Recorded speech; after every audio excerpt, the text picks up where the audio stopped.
आज हम चाणक्य नीति की 7 महत्वपूर्ण रणनीतियों पर बात करेंगे जिनसे आप अपने शत्रुओं को बिना लड़े परास्त कर सकते हैं और उन्हें उनकी हकीकत दिखा सकते हैं। ये रणनीतियां इतनी प्रभावी हैं कि आपका शत्रु खुद आकर माफी मांग सकता है। इससे पहले कि आप इन नीतियों पर अमल करें, इस वीडियो को लाइक और चैनल को सब्सक्राइब करना न भूलें।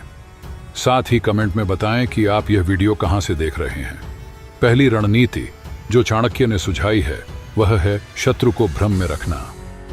चाणक्य का मानना था कि अगर आप शत्रु को उसकी योजनाओं और उद्देश्यों के बारे में भ्रमित कर देते हैं तो उसे हराना आसान हो जाता है। शत्रु को कभी यह पता नहीं चलना चाहिए कि आप क्या सोच रहे हैं या आपकी अगली चाल क्या होगी।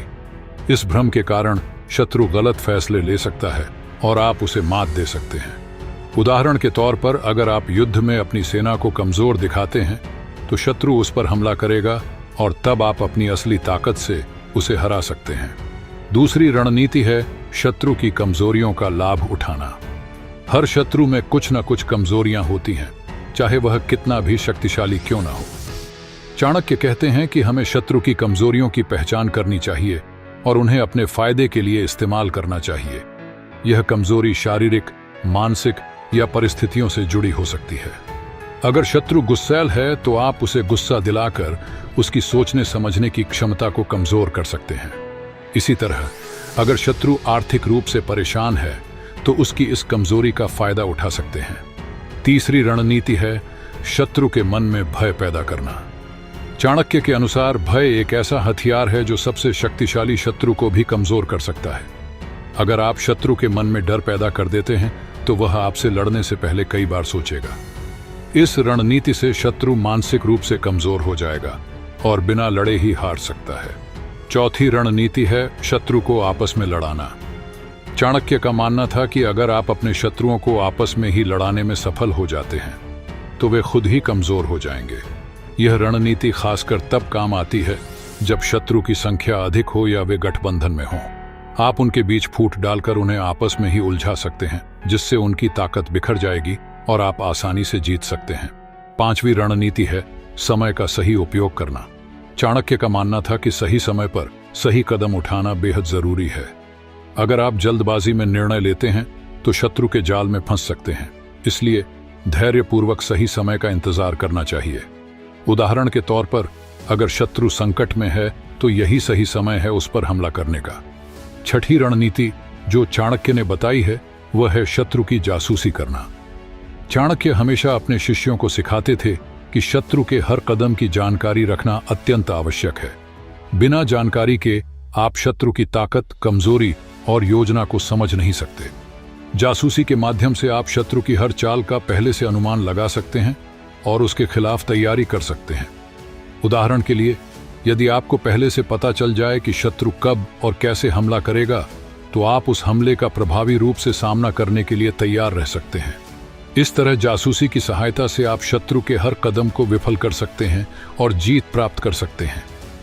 सातवीं और अंतिम रणनीति जो चाणक्य ने बताई है वह है शत्रु के साथ संधि करना, लेकिन यह तभी करना चाहिए जब यह आपके लाभ में हो। चाणक्य कहते हैं कि हर लड़ाई का समाधान केवल संघर्ष में नहीं होता, कभी कभी समझौता भी आवश्यक होता है, परंतु यह समझौता तभी करना चाहिए जब इससे आपको फायदा हो। उदाहरण के लिए, यदि आपका शत्रु बहुत शक्तिशाली है और सीधे संघर्ष करना आपके लिए नुकसानदायक हो सकता है तो उस समय संधि करना बेहतर होता है। इस संधि का उद्देश्य केवल समय प्राप्त करना और अपनी ताकत को बढ़ाना होना चाहिए ताकि भविष्य में आप उस शत्रु को पूरी तरह हरा सकें। इस तरह संधि की नीति से आप बिना किसी प्रत्यक्ष नुकसान के शत्रु से निपट सकते हैं। चाणक्य नीति के अनुसार व्यक्ति को अपने राज्य किसी से साझा नहीं करने चाहिए, क्योंकि यह कूटनीति शत्रु को मात देने का एक प्रभावी साधन हो सकता है। चाणक्य का मानना था कि शत्रु से निपटने के लिए पहले उसकी ताकत और कमजोरी का पता लगाना जरूरी है। चाणक्य यह भी कहते हैं कि यदि कोई आपका अपमान करता है तो गुस्सा करने के बजाय शांत रहना चाहिए। शांत रहना ही आपकी सबसे बड़ी ताकत है। शत्रु को सबसे बड़ी सजा यह है कि आप उसके सामने खुश रहें। विरोधी आपको तकलीफ में देखना चाहता है, लेकिन यदि आप हर परिस्थिति में खुश रहते हैं तो यह उसके लिए बहुत बड़ा झटका होगा। इसके अलावा चाणक्य मानते थे कि व्यक्ति को बहुत ज्यादा सीधा नहीं होना चाहिए, क्योंकि सीधे और भोले लोग अक्सर दूसरों के जाल में फंस जाते हैं। उन्होंने कहा कि जंगल में सीधे पेड़ सबसे पहले काटे जाते हैं, जबकि टेढ़े मेढ़े पेड़ बच जाते हैं। इसका मतलब यह नहीं कि हमें बुरा बन जाना चाहिए, बल्कि हमें चतुराई और सूझबूझ से काम लेना चाहिए। आज के समय में बहुत अधिक सीधा बनने से बचना चाहिए। दोस्तों, इस वीडियो के अंत तक आप बने रहिए, क्योंकि इस वीडियो से आपको बहुत कुछ सीखने को मिलेगा। और हाँ दोस्तों, आपके लिए इतनी मेहनत की है तो आप एक लाइक और एक प्यारा सा कमेंट तो कर ही सकते हैं। और हाँ दोस्तों, इसे अपने दोस्तों में भी शेयर कर दीजिए। चलिए वीडियो में आगे बढ़ते हैं। लोगों को ना कहना सीखें, और अगर कोई आपका फायदा उठाने की कोशिश करे तो साफ मना कर दें। विरोध करने की क्षमता भी विकसित करनी चाहिए, ताकि कोई आपका अपमान करे तो आप उसका उचित जवाब दे सकें। चाणक्य नीति के अनुसार यदि कोई व्यक्ति आपको बार बार अपमानित कर रहा है तो उसका खुलकर विरोध करना चाहिए, चाहे वह कितना भी ताकतवर क्यों ना हो। यदि आप चुप रहेंगे तो लोग इसे आपकी कमजोरी समझेंगे और आपका अपमान करना जारी रखेंगे। आत्मसम्मान की रक्षा के लिए व्यक्ति को सिर्फ सीधा और भोला नहीं होना चाहिए, बल्कि उसे चतुराई और बुद्धिमानी से काम लेना चाहिए। इसका एक उत्कृष्ट उदाहरण आचार्य चाणक्य हैं।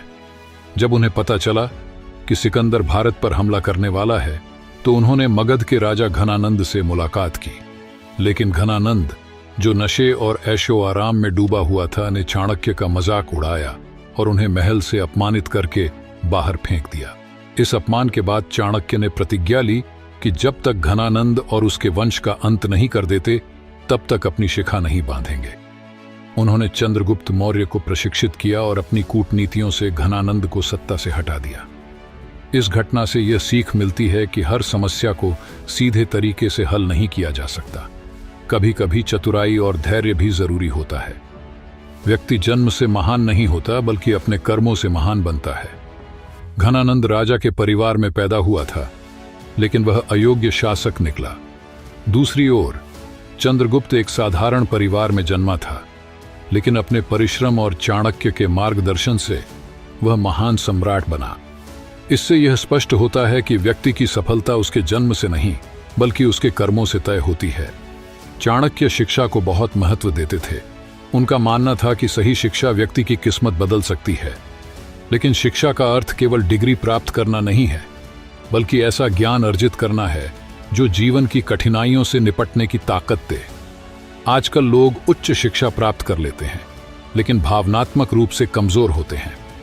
चाणक्य की नीति के अनुसार शिक्षा का सही उद्देश्य मन, आत्मसंयम और जीवन के प्रति सही दृष्टिकोण विकसित करना होना चाहिए। प्राचीन काल में गुरुकुल प्रणाली में विद्यार्थियों को न केवल विद्या, बल्कि अनुशासन, आत्मसंयम और व्यावहारिक ज्ञान भी सिखाया जाता था। इस शिक्षा प्रणाली से व्यक्ति हर तरह से योग्य बनता था। हालांकि आज गुरुकुल जैसी व्यवस्था नहीं है, लेकिन हमें अपनी ओर से ज्ञान अर्जित करने का हर संभव प्रयास करना चाहिए, क्योंकि यही ज्ञान हमें जीवन की चुनौतियों से निपटने के लिए तैयार करता है। चाणक्य की एक और प्रसिद्ध नीति है कि धन, ज्ञान और शक्ति को हमेशा बढ़ाते रहना चाहिए। जो व्यक्ति सीखना बंद कर देता है, वह धीरे धीरे कमजोर पड़ने लगता है।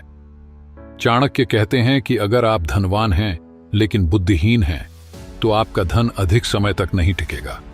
अगर आप बुद्धिमान हैं लेकिन आपके पास धन नहीं है, तो लोग आपको नजरअंदाज करेंगे। और अगर आपके पास न तो बुद्धि है और न ही धन, तो समाज में आपका कोई महत्व नहीं रहेगा। इसलिए इन तीनों चीजों को संतुलित रूप से विकसित करना चाहिए। इसके अलावा चाणक्य कहते हैं कि व्यक्ति को हमेशा अपने लक्ष्य पर ध्यान केंद्रित करना चाहिए। कई बार लोग अपनी राह से भटक जाते हैं और छोटे मोटे विवादों में उलझकर अपना समय और ऊर्जा बर्बाद कर देते हैं। लेकिन अगर आपका ध्यान अपने बड़े लक्ष्य पर है, तो आपको इन छोटी छोटी परेशानियों से घबराने की जरूरत नहीं है। चाणक्य नीति हमें जीवन की हर परिस्थिति में समझदारी, धैर्य और रणनीति के साथ आगे बढ़ने की सीख देती है। अगर आप इन नीतियों को अपनाते हैं, तो आप न केवल अपने शत्रुओं को परास्त कर सकते हैं, बल्कि अपने जीवन में भी सफलता प्राप्त कर सकते हैं। शत्रु को हल्के में लेना सबसे बड़ी भूल हो सकती है। आचार्य चाणक्य ने अपनी नीतियों में स्पष्ट रूप से कहा है कि शत्रु की गतिविधियों पर हमेशा नजर रखनी चाहिए। इसका अर्थ यह है कि हमें अपने विरोधी के हर एक कदम, उसकी सोच और उसकी योजनाओं को समझने की कोशिश करनी चाहिए। यदि हम ऐसा नहीं करते तो हम खुद को कमजोर बना सकते हैं और अप्रत्याशित खतरे में डाल सकते हैं। शत्रु कभी भी खुलकर वार नहीं करता, वह हमेशा अपनी रणनीति गुप्त रखता है। यदि हम उसकी गतिविधियों पर नजर रखेंगे तो हम जान सकते हैं कि वह क्या करने वाला है।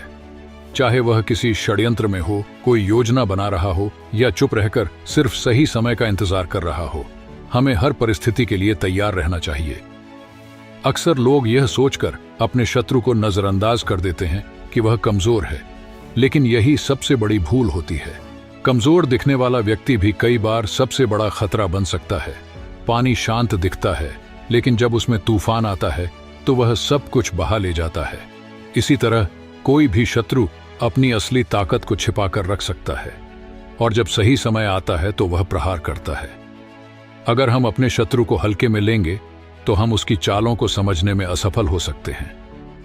शत्रु कभी भी सीधा हमला नहीं करता, बल्कि वह हमें अंदर से कमजोर करने की कोशिश करता है। वह हमारी कमजोरियों को ढूंढता है और वहीं वार करता है। इसलिए हमें अपनी कमजोरियों को पहचान कर उन्हें सुधारना चाहिए और शत्रु की गतिविधियों पर हमेशा नजर बनाए रखनी चाहिए। आचार्य चाणक्य का यह भी कहना था कि जो व्यक्ति अपने शत्रु की हरकतों को नजरअंदाज करता है, वह खुद को हार के करीब ले जाता है। चाहे शत्रु कितना भी छोटा क्यों ना हो, हमें उसे कभी भी कमजोर नहीं समझना चाहिए। हमें अपनी योजना बनानी चाहिए, अपनी ताकत को समझना चाहिए और शत्रु की हर चाल पर पैनी नजर रखनी चाहिए। शत्रु की गतिविधियों को समझने से हमें यह फायदा होता है कि हम उसकी रणनीति का पहले से अनुमान लगा सकते हैं और अपनी सुरक्षा सुनिश्चित कर सकते हैं। अगर हम शत्रु की कमजोरियों को पहचान लें तो हम उसे आसानी से मात दे सकते हैं, लेकिन यदि हम उसे हल्के में लेंगे तो हम उसकी चालों का शिकार बन सकते हैं। इसलिए हमें हमेशा सतर्क रहना चाहिए, अपनी शक्ति को सही ढंग से उपयोग करना चाहिए और शत्रु की गतिविधियों को बारीकी से समझना चाहिए। यही चाणक्य नीति का सबसे महत्वपूर्ण सिद्धांत है। शत्रु की गतिविधियों पर नजर रखने से हमें यह समझने में मदद मिलती है कि वह किस दिशा में मजबूत है और कहां कमजोर है। अगर शत्रु किसी चीज में अच्छा है तो वह उस पर अधिक ध्यान दे सकता है, और अगर वह कहीं कमजोर है तो वह उस पर काम करने की कोशिश कर सकता है। इस जानकारी का इस्तेमाल कर हम अपनी योजनाओं को और मजबूत बना सकते हैं। शत्रु की गतिविधियों को देखने से हम यह जान सकते हैं कि वह मानसिक रूप से कहां खड़ा है। यदि शत्रु तनाव में है या उसे कोई समस्या आ रही है तो यह उसकी गतिविधियों से दिखाई देगा। इस स्थिति में हम उसे और भी दबाव में डाल सकते हैं। जब शत्रु का मनोबल कमजोर हो तब हम उस पर हमला करने का सही समय चुन सकते हैं। शत्रु की गतिविधियां हमें यह बताती हैं कि वह कितना मजबूत है और उसके पास क्या संसाधन है। उदाहरण के लिए, अगर शत्रु लगातार नए सहयोगी बना रहा है या अपनी ताकत बढ़ा रहा है तो हमें उसे हल्के में नहीं लेना चाहिए। ऐसे संकेतों से हमें उसकी ताकत का सही मूल्यांकन करने में मदद मिलती है और हम उसे सही तरीके से चुनौती दे सकते हैं। अगर हम अपने शत्रु की गतिविधियों पर लगातार नजर रखते हैं तो हम हमेशा एक कदम आगे रह सकते हैं। इसका मतलब यह है कि शत्रु क्या करने वाला है इसकी हमें पहले से जानकारी हो जाती है और हम अपनी रणनीति को उसी के अनुसार बदल सकते हैं। यह हमें समय पर निर्णय लेने की ताकत देता है और हम शत्रु से पहले कोई कदम उठा सकते हैं। शत्रु की गतिविधियों पर ध्यान रखना हमें सजग और सतर्क बनाता है। जब हम शत्रु की चालों पर नजर रखते हैं तो हम खुद को हमेशा तैयार रखते हैं। यह हमें आत्मविश्वास देता है कि हम किसी भी स्थिति का सामना कर सकते हैं। सजग रहने से हम किसी भी खतरे से पहले निपट सकते हैं। कभी कभी शत्रु की गतिविधियां हमें प्रतिक्रिया देने का संकेत देती हैं। उदाहरण के लिए, यदि शत्रु किसी क्षेत्र में ध्यान दे रहा है तो इसका मतलब यह हो सकता है कि वह वहां हमला करने की योजना बना रहा है। ऐसे में हमें तुरंत प्रतिक्रिया करनी चाहिए और उसकी योजना को विफल करने के लिए अपनी रणनीति पर काम करना चाहिए। जब हम शत्रु की गतिविधियों पर नजर रखते हैं तो हम अपनी आत्मरक्षा के लिए तैयार रहते हैं। शत्रु के हर कदम को देखकर हम समझ सकते हैं कि वह हम पर कब और किस रूप में हमला कर सकता है। इस जानकारी से हम अपनी सुरक्षा व्यवस्था को मजबूत बना सकते हैं और किसी भी हमले का जवाब देने के लिए तैयार रह सकते हैं। शत्रु की गतिविधियों पर ध्यान रखने से हमें अपने मित्रों और सहयोगियों के साथ बेहतर संवाद करने का मौका मिलता है।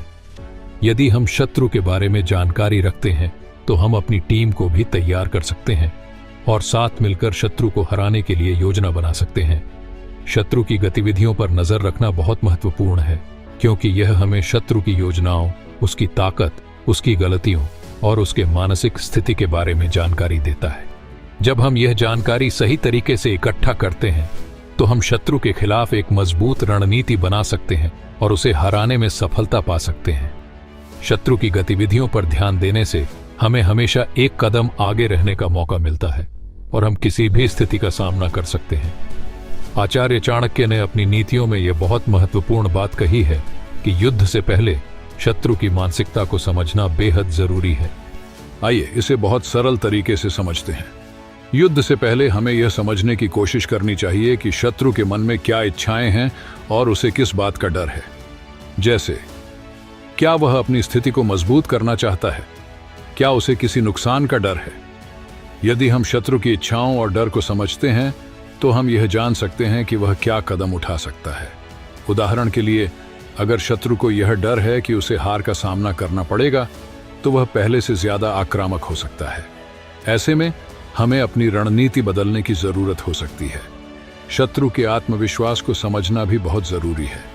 अगर शत्रु का आत्मविश्वास ऊंचा है तो वह युद्ध में बिना डर के लड़ेगा।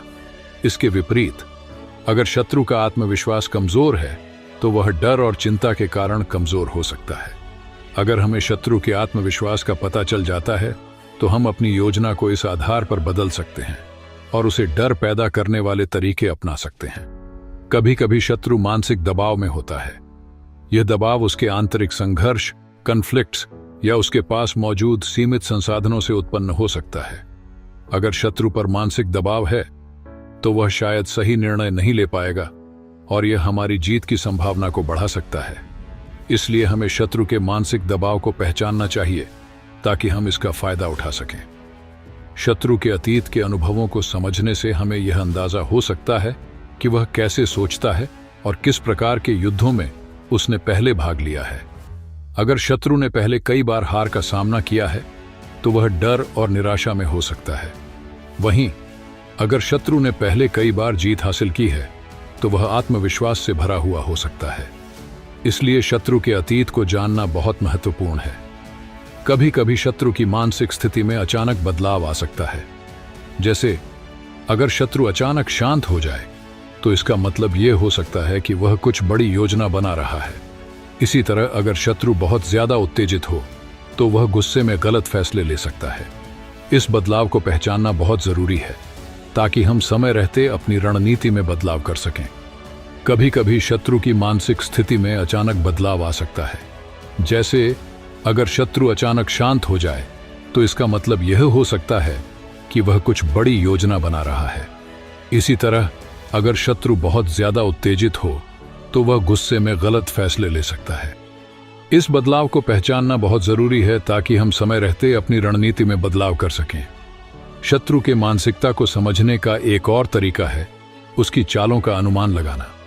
जैसे, क्या वह हमसे संवाद कर रहा है? क्या वह हमें भटका रहा है? क्या वह कुछ दिखावटी कदम उठा रहा है? इन सवालों का उत्तर जानकर हम शत्रु की मानसिकता को समझ सकते हैं और यह जान सकते हैं कि वह क्या करने वाला है। शत्रु के इरादे समझने के लिए हमें उसकी गतिविधियों और संवाद पर ध्यान देना चाहिए। शत्रु के इरादे यह दर्शाते हैं कि वह किस दिशा में जा रहा है और उसकी मुख्य प्राथमिकताएं क्या हैं। अगर हमें यह समझ में आ जाता है कि शत्रु का इरादा क्या है तो हम उस पर सही तरीके से प्रतिक्रिया दे सकते हैं। कभी कभी शत्रु अपने विचारों को बहुत गहरे स्तर पर छुपाता है, लेकिन हमें उसकी गतिविधियों, भाषाओं और इशारों से उसे समझने की कोशिश करनी चाहिए। यदि हम शत्रु के विचारों का सही आकलन करते हैं तो हम जान सकते हैं कि वह हमारी ओर कैसे देखता है और वह क्या सोचने की कोशिश कर रहा है। इससे हमें अपनी रणनीति बनाने में मदद मिलती है। अगर शत्रु मानसिक रूप से आक्रामक है तो उसकी आक्रमण की रणनीति को समझना जरूरी है। शत्रु का मनोबल जितना ऊंचा होगा उतना वह हमारी तरफ आक्रमण करने की योजना बनाएगा। इस स्थिति में हमें शत्रु के आक्रमण को लेकर तैयारी करनी चाहिए और यह तय करना चाहिए कि हम उसकी योजनाओं से कैसे बच सकते हैं। शत्रु की मानसिकता को समझने के बाद हमें सही समय का इस्तेमाल करना चाहिए। यदि शत्रु कमजोर स्थिति में है या घबराया हुआ है तो हमें उसे तुरंत चुनौती देनी चाहिए। लेकिन यदि शत्रु की मानसिकता मजबूत है तो हमें उसकी ताकत को कमजोर करने का इंतजार करना चाहिए और सही समय पर हमला करना चाहिए। युद्ध से पहले शत्रु की मानसिकता को समझना बहुत महत्वपूर्ण है। यह हमें शत्रु की रणनीतियों, ताकत और कमजोरियों के बारे में जानकारी देता है। जब हम शत्रु की मानसिक स्थिति को सही तरीके से समझते हैं तो हम अपनी रणनीति को अधिक प्रभावी बना सकते हैं और उसे हराने में सफल हो सकते हैं। युद्ध में हमेशा मानसिक स्थिति की अहमियत होती है और इसे सही समझने से हम अपनी जीत की संभावना को बढ़ा सकते हैं। शत्रु का मनोबल तोड़ना का मतलब है अपने दुश्मन के आत्मविश्वास और हौसले को कमजोर करना, ताकि वह आपको नुकसान न पहुंचा सके और हार मान ले।